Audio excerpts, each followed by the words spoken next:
Kalau dari transaksi digital ya, memang dari Bank Indonesia kan terus mendorong bagaimana ekonomi keuangan digital ini perkembangannya semakin pesat, karena di era COVID ini kita harus segera beradaptasi dengan ekonomi keuangan digital, sehingga memang kita dorong bekerja sama dengan tentunya pemerintah provinsi, ya, teman-teman perbankan, pelaku usaha termasuk UMKM gitu ya, dan juga platform-platform digital. Bagaimana di era COVID ini UMKM juga bisa bangkit, ya, kita dorong bisa memanfaatkan e-commerce ya dengan media pembayarannya digital. Nah, kalau kita lihat perkembangannya terlebih lagi saat ini sudah terbentuk tim percepatan dan perluasan digitalisasi daerah, di mana keanggotaannya itu juga beragam, dari pemerintah provinsi, Pak Gubernur sebagai ketua, wakil Bank Indonesia, anggota-anggotanya juga banyak, termasuk juga OJK, termasuk juga instansi vertikal yang terkait ya. Nah, upayanya adalah bagaimana percepatan ekonomi keuangan digital. Yang pertama terkait dengan keuangan pemerintah, ini juga concern pemerintah secara keseluruhan. Kalau kita lihat untuk pengeluarannya sudah 100% menggunakan digital elektronifikasi, dan untuk penerimaannya ini memang masih bertahap ya, tapi dari sisi indeks sudah bagus ya. Jadi bubble itu kalau dari indeks elektronifikasi transaksi pemerintah daerah yang sudah menggunakan elektronifikasi itu sudah pada level maju. Jadi kalau kita lihat kemajuan dari pemanfaatan elektronifikasi transaksi pemerintah daerah ini ada 4 level. Yang pertama adalah inisiasi, yang kedua adalah berkembang, yang ketiga adalah maju, dan yang keempat adalah digital. Nah, secara keseluruhan indeksnya ada pada kisaran sekitar 64,99 ke 65. 70 ke atas itu sudah digital. Nah, ini masih kita dorong, tapi sudah masuk dalam zona yang maju. Memang kalau per kabupaten masih ada yang perlu didorong, masih ada yang masih di level berkembang, masih harus kita dorong. Kemudian juga dari sisi transaksinya ya, bubble juga kalau kita amati dari kanal pembayaran digital retailnya, QRIS ya, itu sudah menduduki peringkat 22 dari 34 provinsi yang ada. Dan sampai dengan posisi kemarin itu udah hampir sekitar 50.000 merchant yang menggunakan 50.000 pengusaha di Bangka Belitung menggunakan di Bangka Belitung. Yang tertinggi itu di Pangkal Pinang dan Belitung paling tinggi. Itu dalam klasifikasi usaha apa aja Pak Mulai? Ya, kebanyakan ini memang UMKM. Memang kita kan dorong dalam era COVID ini ya, UMKM ini agar bisa terus bangkit memanfaatkan tadi e-commerce-nya, dan pembayaran juga bisa menggunakan QRIS tadi. Nah, ini kita lihat perkembangannya bagus, dan kita mengharapkan sampai dengan 2021 akhir Desember nanti itu bisa mencapai sekitar 78.000 merchant atau pengusaha yang sudah menggunakan media pembayaran digital ini. Dan juga termasuk yang kita dorong adalah bagaimana pemerintah juga dalam hal pemerintah penerimaan ini juga bisa menggunakan kanal pembayaran untuk retailnya menggunakan QRIS ya. Karena ini kan dikeluarkan oleh bank dan juga penyedia jasa pembayaran yang memang sudah memperoleh izin dari Bank Indonesia. Dan perkembangan ini terus ya meningkat ya. Kalau secara nasional sih memang paling tinggi sekali itu masih di Pulau Jawa itu masih tinggi sekali ya. Tapi untuk Bangka sebagai provinsi yang relatif baru yang menduduki peringkat 22 dari 34, hemat saya sudah bagus. Tapi dengan adanya TP2DD nanti jadi 4 yang disasar untuk didigitalkan. Pertama adalah elektronifikasi transaksi pemerintah daerah. Tentunya ini nanti enggak hanya ini yang prioritas pertama. Kedepannya mungkin pelayanan itu juga menjadi hal-hal yang perlu dipertimbangkan. Kemudian juga inovasi digital. Ini pelaku-pelaku ekonomi ini juga kita dorong ya. Dan alhamdulillah misalkan seperti Pak Adi sudah pernah ke Belitung. Di situ ada yang namanya Bukit Pramun. Ya. Tahu kan? Ya. Itu adalah udah wisata digital rujukan nasional, jangan salah. Ya, betul. Dan kemarin kita konekkan gitu bagaimana ini dikonekkan dengan sistem keuangan secara digital. Harusnya juga konek juga dengan pemerintah untuk PAD-nya digitalnya gitu. Masyarakatnya juga. Nah ini nanti 4 pilar ini yang harus kita dorong. Inovasi digital. Nah kemudian juga yang ketiga adalah bagaimana akses keuangan masyarakat, keuangan inklusifnya. Nah ini juga kita dorong agar teman-teman perbankan ya sudah harus memberikan pelayanan secara digital dengan tidak tatap muka ya. Itu nanti harus ada terobosan tuh sehingga masyarakat dimanapun ya dia bisa buka akun ya. Jadi inklusif keuangannya pun juga akan menjadi lebih tinggi ya, dan juga akses keuangannya juga menjadi lebih tinggi karena keuangan inklusifnya ini yang secara keseluruhan masih harus didorong ya. Masih banyak masyarakat yang belum terkoneksi dengan layanan keuangan. Dan yang keempat adalah bagaimana mengintegrasikan ekonomi keuangan digital. Ya silakan Pak. Tadi yang kita kembali ke asas manfaat, terus terutama untuk masyarakat dengan literasi digital seperti QRIS tadi, apa sih sebenarnya yang masyarakat banyak belum tahu ini Pak, penggunanya seperti apa, terus manfaat mereka apa sih yang manfaatnya buat kami misal masyarakat. Sebenarnya mereka ya maaf kadang-kadang ada belum paham cara penggunaan teknologi ini. Nah terus dari BI seperti apa nanti edukasinya, terus manfaatnya bagi masyarakat menggunakan transaksi dengan QRIS ini apa sih sebetulnya, apa seperti itu Pak? Ya, manfaatnya banyak ya. Yang pertama di era COVID ini itu nggak perlu khawatir lagi karena nggak ada sentuhan bayar, nggak ada sentuhan kalau pakai debit card masih megang kartu ya. Kalau ini cukup dengan smartphone dan itu bisa menghindari terkena COVID ya. Terus yang kedua ya, untuk kekhawatiran uangnya hilang gitu ya. Kalau membawa uang kertas gitu ya, itu ada kemungkinan uang itu bisa hilang. Dan kemudian juga nggak perlu bertemu ya, belanja kan itu butuh kos juga, lebih efisien. Nggak bertatap muka tapi bisa saya misalkan saya aja sekarang ya contoh kalau mau ngirim oleh-oleh ke saudara-saudara ya itu nggak perlu lagi saya datang ke Belitung, oleh-oleh Belitung, dia tinggal kirim, saya tinggal scan code-nya, barang-barang udah pada nyebar semua ke keluarga teman-teman gitu. Itu bisa dibayangin kalau pakai uang tunai itu harus terbang dulu ke sana, nggak efisien, nggak efektif, dan juga pedagang juga butuh waktu lagi untuk beli barang-barang jualannya. Kalau ini kan dia langsung butuh uang langsung masuk seketika, dia pesan lagi dia langsung bisa. Jadi perputaran uang itu akan lebih cepat lagi.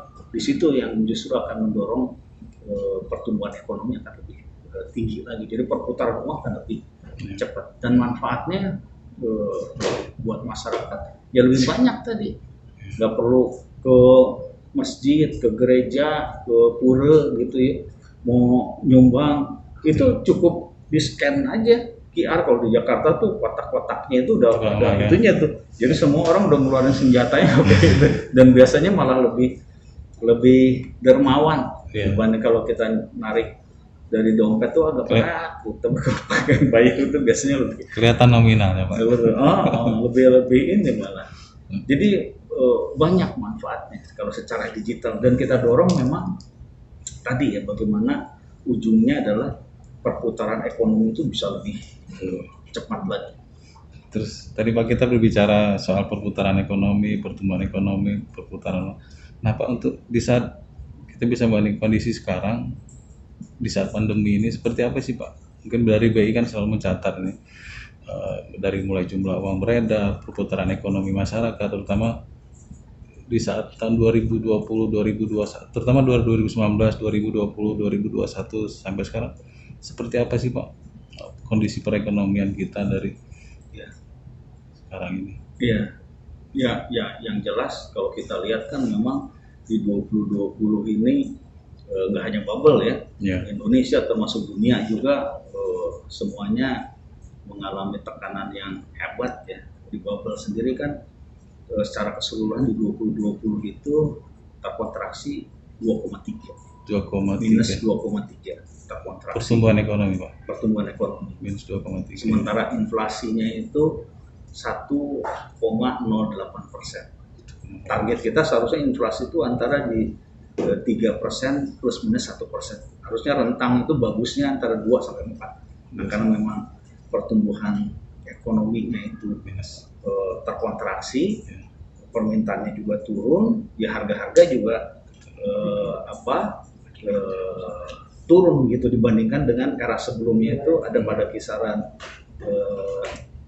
2, sampai dengan 3% gitu ya.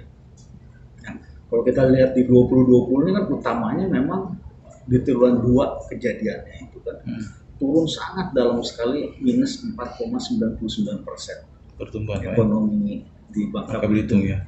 Dan itu terutama dikarenakan ya komoditi unggulan bubble ya masih cukup besar di timah ya. Kalau kita lihat dari PDRB-nya kontribusinya itu bisa masih pada kisaran 33%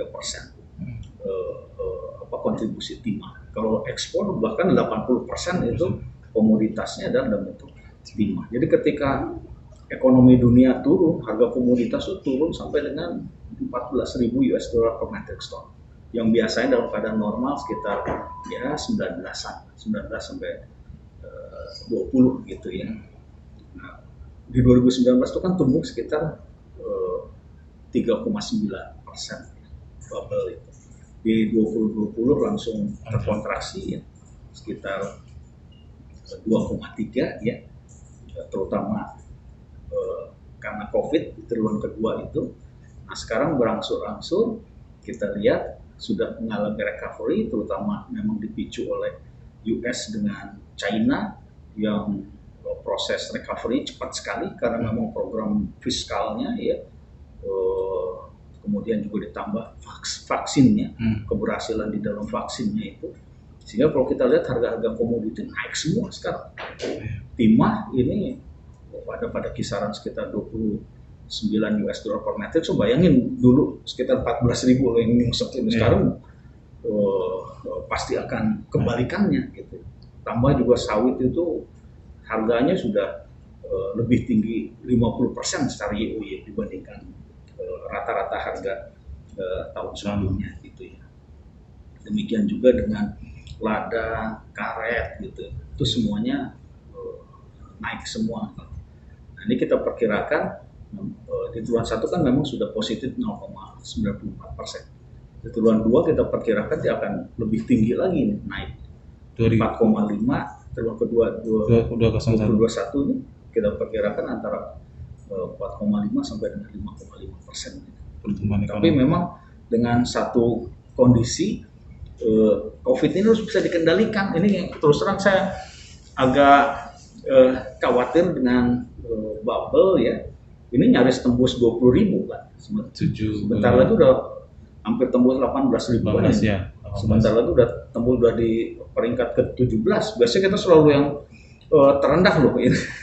Nah, beberapa hari ini harus memang win-winnya itu adalah bagaimana mendisiplinkan masyarakat menggunakan protokol COVID. Ekonomi bisa jalan seperti biasa. Tapi kalau misalkan nggak disiplin, ini terus meledak, tiba-tiba lockdown, pembatasan, nah ini dampaknya juga akan tertarik lagi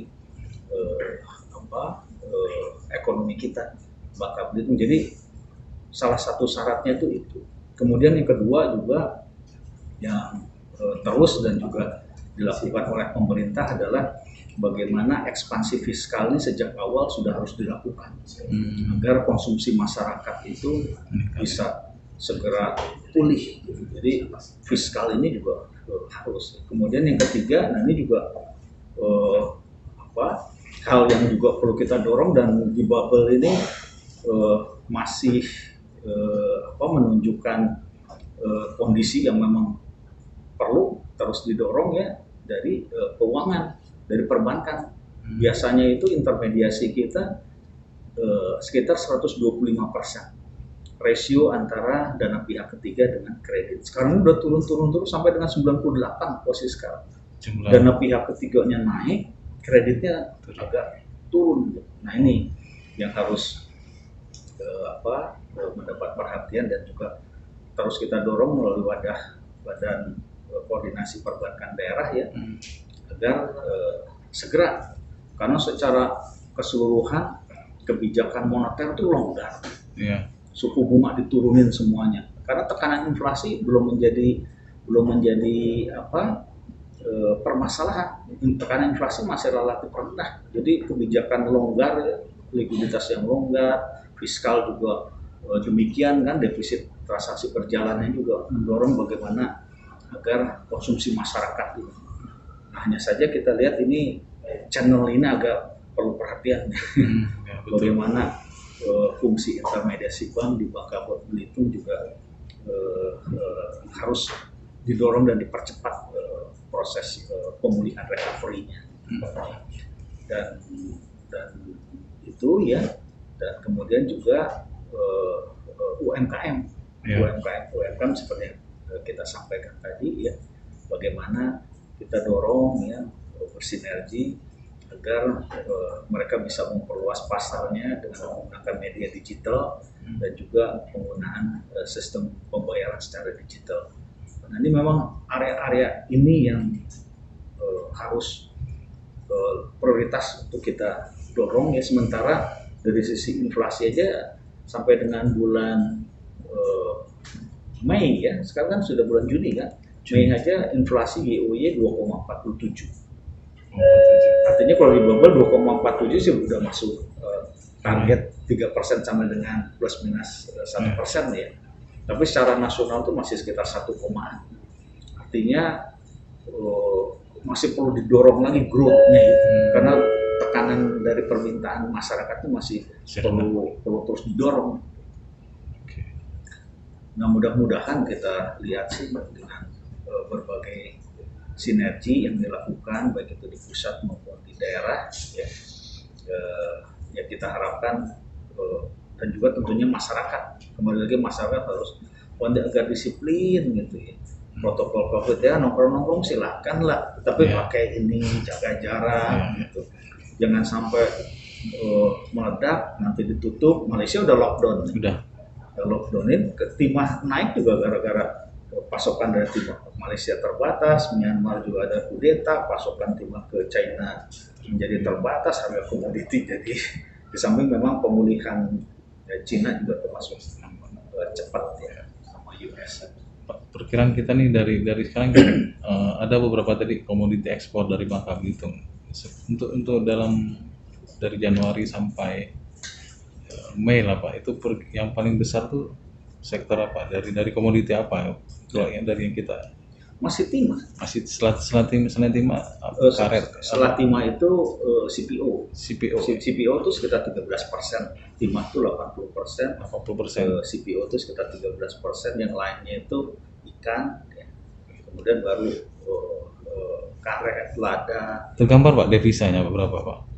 Ya kalau normal ya, devisa kalau normal dalam keadaan normal, kalau dalam pada kondisi sekarang nanti harus dilihat lagi tuh datanya. Tapi yang jelas kalau dari sisi volume sebenarnya masih berada di bawah ya, meskipun kapasitas kita untuk dorong ekspornya besar ya, cuman kan juga menjaga harga nih kan, menjaga harga gimana caranya supaya juga volume dilihat gitu ya di lapangan. Tapi dari sisi harga, karena naiknya luar biasa tadi yang saya bilang, meskipun volumenya itu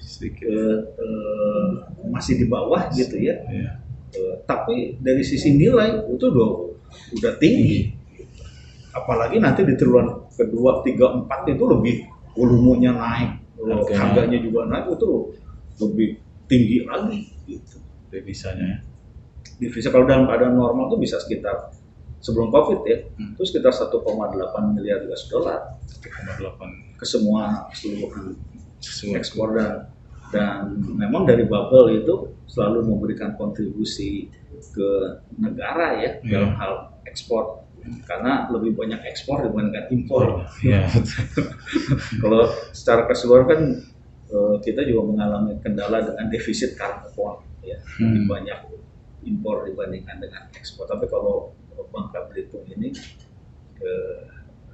ya memberikan kontribusi lah, karena memang impornya itu lebih kepada spare part mesin-mesin ya, termasuk juga BBM itu juga masih kaitannya dengan timah gitu. Semuanya itu masih berkaitan, impor kita itu masih tapi kecil sekali, sekitar ratusan juta US dollar aja kalau impor itu. Tidak besar ya. Terakhir Pak, mungkin bisa untuk yang tadi Pak, perputaran uang. Kita mungkin kemarin pas Lebaran itu kan tahu puasa Lebaran itu apa dari tahun ke tahun tuh naik apa startnya biasa sih Pak, karena kelihatan tingkat konsumsi masyarakat kita tuh kayaknya cukup tinggi juga pas Lebaran kemarin. Ya memang kalau kita lihat dari uang tunainya memang berbeda ya, hampir naik itu mungkin ada sekitar 40% kenaikan. Jadi memang ini inline dengan ekonomi bubble dan juga mengalami perbaikan pemulihan. Dibandingkan dengan Ramadan sama Lebaran sebelum itu, kenaikannya permintaan akan uang tunai itu sekitar puluhan persen. Nanti bisa dilihat lagi data, tapi kira-kira saya melihat ya cukup senang ya dengan adanya perkembangan seperti itu, dan itu inline ya. Artinya ekonomi bubble sudah mulai pulih secara bertahap, meskipun PR-nya juga tetap banyak ya. Tentunya ke depan bagaimana kita agar tidak bergantung lagi dengan harga-harga komoditi, bagaimana kita ke depan itu value added dari barang-barang kita itu bisa menjadi lebih baik lagi gitu ya. Itu yang terus juga sektor-sektor lainnya seperti pariwisata tuh luar biasa loh. Ini karena COVID aja nih. Dan seperti Belitung sudah berhasil menjadi bagian dari global geopark tuh sudah luar itu tinggal nunggu aja itu.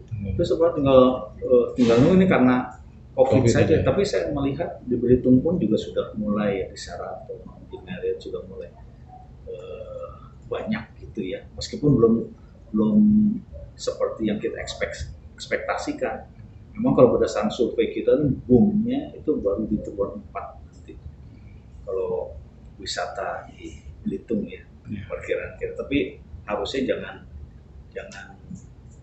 mengandalkan itu, bisa kita tarik ke depan dengan program CHSE-nya kita dorong ya, promosi ke masyarakat luar, karena nggak usah nunggu dari luar negeri lah, dari domestik aja dulu. Bagaimana kita dorong protokol COVID-nya, masyarakat kepatuhannya, restorannya, hotel-hotelnya dengan memiliki sertifikasi kesehatan protokol itu akan banyak, karena sudah banyak masyarakat yang sebenarnya lelah pengen berwisata, cuma masih takut. Nah ini yang harusnya kita dorong terus.